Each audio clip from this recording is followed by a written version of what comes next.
Now that you've watched the YouTube about Keith Haring and his life, let's talk about how we're going to create art similar to his and learn a little bit about his style. You're going to need 2 pieces of white paper, a pen and a Sharpie for today's lesson. I would suggest you use a pen, but I'm going to draw in Sharpie so you guys can see it a little better. So Keith Haring used lines in his art, and a line is an element of art.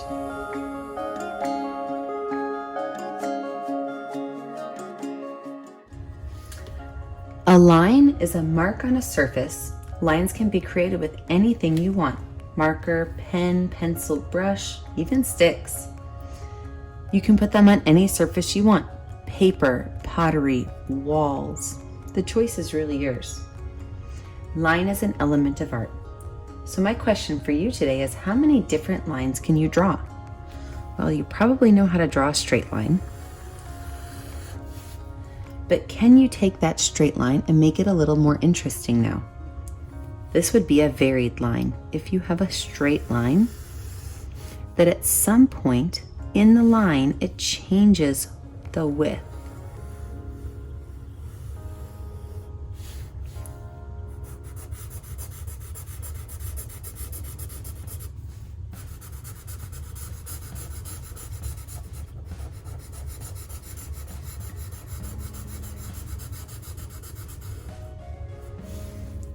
You now have a varied line. Of course, there's a curvy line. We have the wavy line, or also known as a scallop line.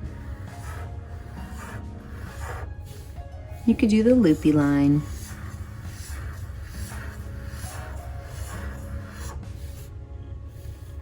I like to call this one the castle line. It looks to me like the top of a castle. And what's fun about this line is you can actually drop it down, bring it up, just by adding those extra little boxes in there. Makes the line look completely different. Don't forget about that zigzag line. Another one I really like in art would be a dashed line. You could even turn it into a dotted line.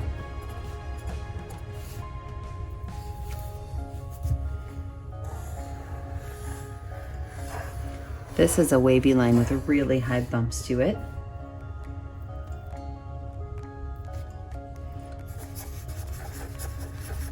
This is another one of my favorites. This is a scribble line. Now, if you want to be a little more creative, you can do this in watercolor, crayons, marker, anything you want. You do not have to just use pencil. You do not have to just use marker. You do not have to go from left to right. But your first job today is to put as many different types of lines on a piece of paper as you can. Can you come up with more than me? How many lines can you make?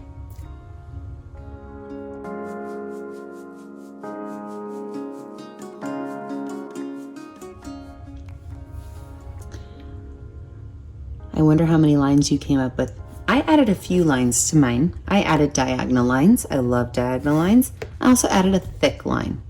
So lines can be added and taken away. You can add lines together. For example, maybe you want to take the idea of a straight line and a zigzag line and put them together. You would then have something that almost looked like a heartbeat line.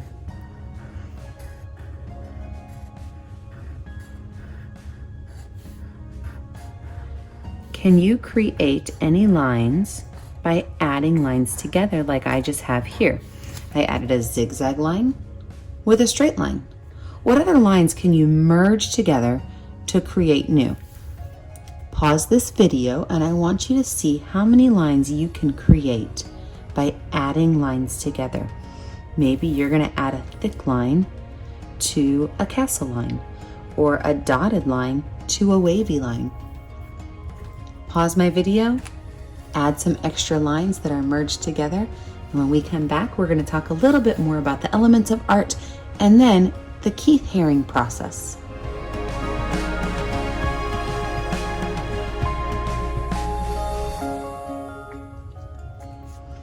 Now that our lines are done, let's discuss what the elements of art are. The elements of art are the way that the art piece is kind of laid out. They are the pieces in the work of art that you can name and locate. So I'm going to show you guys what these are. So these are the elements of art. The first element of art we studied today was line. And we know that lines have tons of opportunities. You can create your own, you can use simple lines, you can edit lines, but we're going to add just a couple lines on here so that we have an idea of what lines are. So we made some straight lines, some wavy lines, some dotted lines.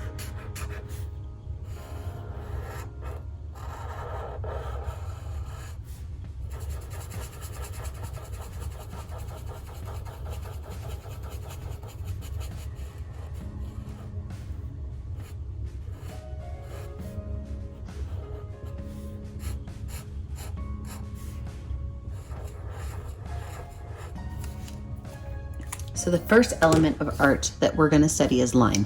And I'm going to keep this piece of paper right here by my art table. And as we go through the other elements, which are color, shape, form, texture, value, and space, we can add to our paper. I want you to go ahead and make a paper that looks just like this, right? Elements of art. Then I want you to write the 7 different elements: line, color, shape, form, texture, space, value. I switched those, that's funny. And keep this with your art desk, because we're gonna come back to this over this school year, and we are gonna figure out what every single one of these means and why they're important to art. Let's set that aside, and we are going to work on our last thing for today. In the video you watched on YouTube, you will remember Keith Haring and his dad doing practice. And practice is really important in art. One of the things they would do is they would close their eyes and they would draw. I know, that sounds hard. But you are going to close your eyes and you're going to draw. So you just need a piece of white paper, and this can be something you keep in your sketchbook, or maybe it's something that you use later for another project, but you're going to draw people with your eyes closed. And I'm going to let you draw stick people. Normally, I don't let people draw stick people because, well, they don't have any muscles, they don't wear clothes, it's not okay. Don't draw stick people normally. But when you study Keith Haring, it's okay. So what do stick people look like in Keith Haring's world? Well, they have a head, they have a body, and they have legs, and they have arms. Super easy, right? But what Keith Haring did is he gave them mass. He gave them a body so they looked a little bigger. So he would simply bubble around them.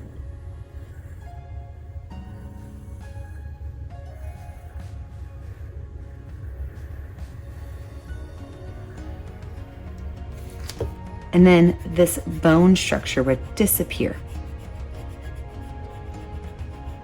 Doesn't that look more like a Keith Haring now?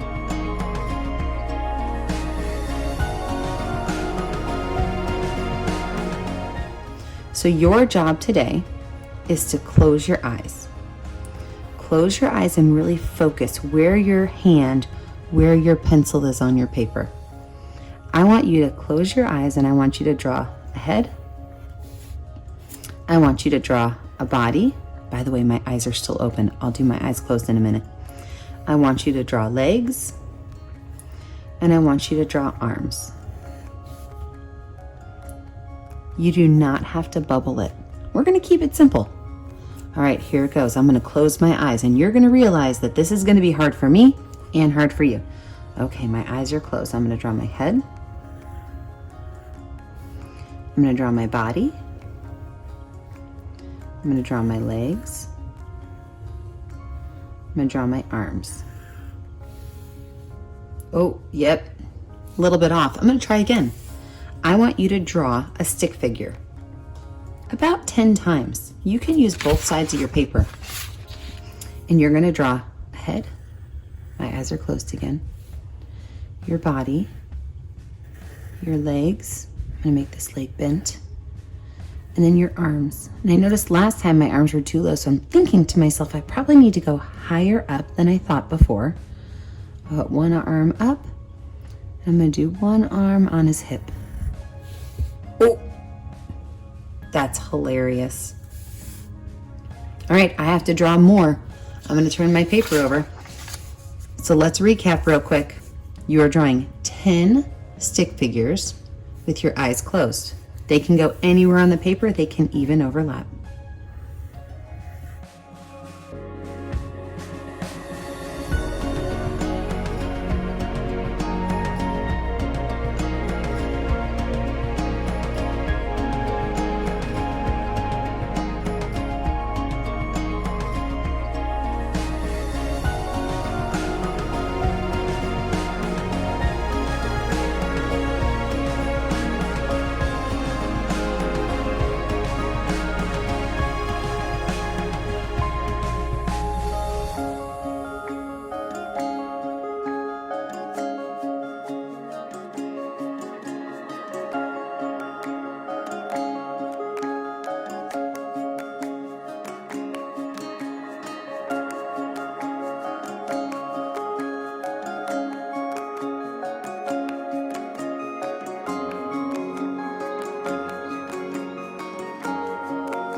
So here's what I noticed. I started out and my stick figure was all over the place. I did 2 on this side. I did 6 more on this side. But look how closer my stick figure's body parts were as I did this. I want to know if your stick figures are closer. This is your lesson for today. We learned a little bit about Keith Haring. We learned about his type of art. We learned about him as a person. And then we learned about the fact that he used a lot of lines and some very simple human shapes to create art all over the world. We learned that there's elements of art. The first element we're studying is the word line. You can create lines any way you want. Next week when we come back to art, you are going to need to have scissors, glue,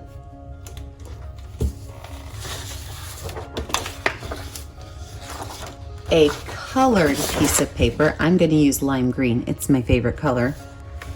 A white piece of paper, and a black Sharpie. So next week for class, you're gonna need, let's remember, scissors, glue, a bright piece of paper, white paper, and a Sharpie. I'll see you guys next week. I can't wait to see your art. Make sure you post it on our Facebook page or send it to us on our YouTube channel. Have a great day, friends. Bye. Stay creative.